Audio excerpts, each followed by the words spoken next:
May kumakalat sa social media na sasali di umano ang dating Miss Universe Philippines 2020 na si Rabea Mateo sa Miss World Competition.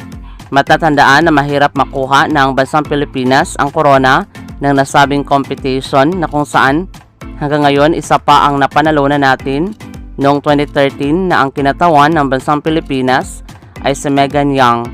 Sa kabilang banda, mas bit talaga ng Miss World Organization ang Indian Beauty sa mga nakaraang competition.